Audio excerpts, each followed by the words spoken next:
เบิ่งสองคนจับใส่มือที่พี่น้องเลย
เหนื่อยเลย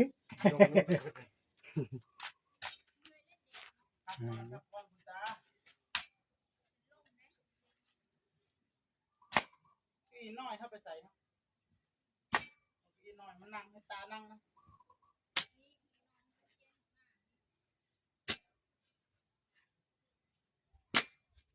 โอ้ข้าวเดียวสิมดกองอีกแล้วปานแม่โคคันหนึ่งตัวนี้แม่โคเห็นในอายได้นี่ได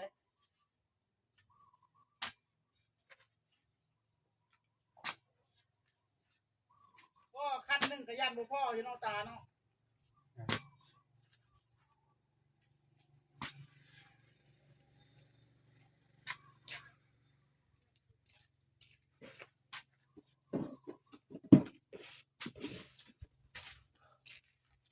เจ๊เฮ็ดมาแล้ว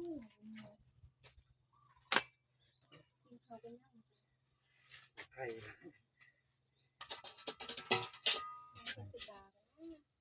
เจ้าตักไม่ได้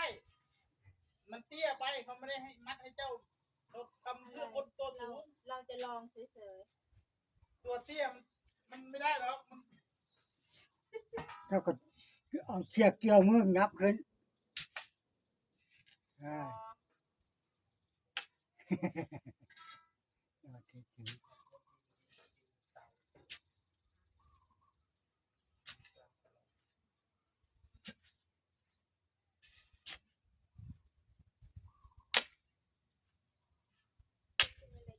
เคยเห็นเบียดจะเถื่อ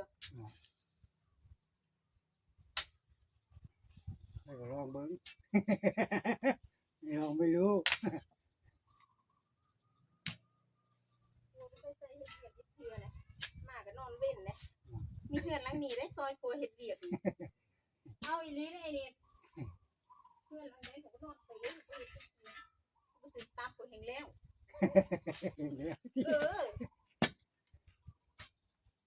เพื่อนเจ้าไม่ได้เนี่ยก็ซอยโคก็เห็ดเบียดตัวอย่างเลยหมู่บ้านก็คนนั่นมันหันกับผสมปูนเทปูนนะเตือนแล้วโลดโอ้พักตะกอนคุณพ่อโอ้เสือกขึ้นรถจิซอกก่อนไหนมันลงมาง่ายรถนะบายพุ่นละเมื่อวานสั่งตอนเที่ยงมาตอนแรกเมื่อวานนี่มันหน้าบ่ายเกือบบ่ายสามรถออกจากโรงงานเบิดแล้วเนาะว่าเขาจะมางานเขาหลายเขาตามคิวนะตั้ง11 โมงเมื่อวานตาเข้ามาบ่ายสามโอ้ทำไมว่าเขาจะมาทำงานเขาตอนแรกหมดแล้วนี่เบื้องต้นเลยน่าสิตอนแรกหมดแล้วตัดตั้งโมงเลยนี่เสียทางไว้10 โมง10 โมงก็อาจจะมาบ่ายโมงเขาบอกนี่เขาเอาเกตเอาเสียทางให้เขาจังประเทศแล้วประเทศที่ท่านหันแล้วเขาไปบ่ได้เมื่อวานเขาโยกจนรถเขาขวาง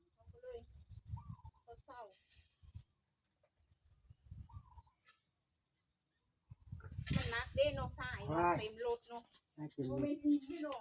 บ่แม่นดินเด้ หินกับใต้อันนี้หนักกว่ากันเนาะ นึกว่าทรายมันอมน้ำ เนาะ ทรายนักกว่าตามันอมน้ำได้ทรายนี่ เนาะ ยินมันบ่ได้อมน้ำเด้อ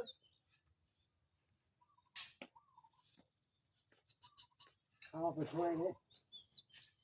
เขากับดินยางละกิโลอันนี้หนักกว่ากัน คือไร นั่นคนบ่ว่าเท่ากันนะบาดว่าดินหนักกว่าเด้ทั้งแท้ๆเขาว่ายางละกิโลอันนี้หนักกว่ากัน ก็จะเท่ากัน จังว่า มันก็กิโลเท่ากันแล้วมันสินักต่างกันจังได๋ จังว่าแล้วความคิดแต่ละคนมันคิดต่างกัน อันนี้มันหินกับดินกับทรายนี่ทรายนักกว่ามันอมน้ำ ว่าจะเจ็บท้องนะพัดทางมาแล้วยางละกิโล เลยเนาะทรายโลนึงหินโลนึงมันก็เท่ากันเลยเนาะเอาโลนึงเนาะ บางคนสิว่าหินเด้แล้วก็สิว่าทรายเด้แต่แท้ๆมันเท่ากัน มันก็เท่ากัน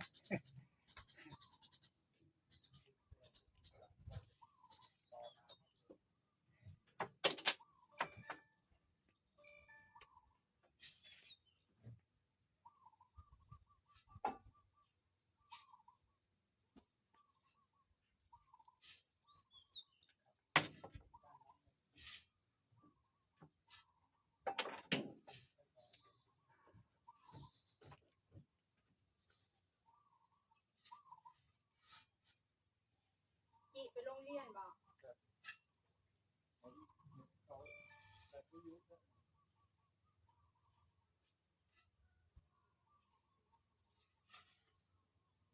โอ้ยจะกินข้าวเมาอยู่นี่อยู่ไสมีขายข้าวเมาตา โอ้ยเขาก็อยากคือกันอยู่เดี๋ยวนี้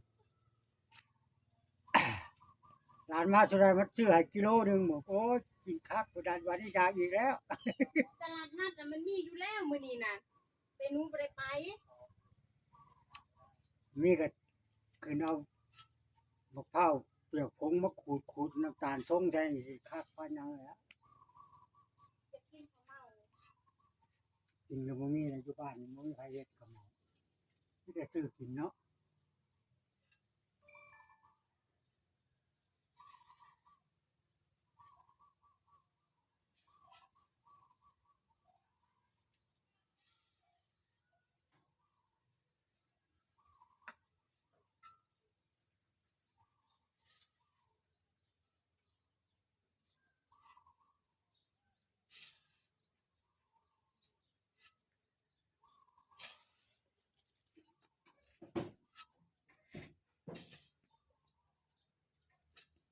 นกนั้นก็เบิดแล้ว อืม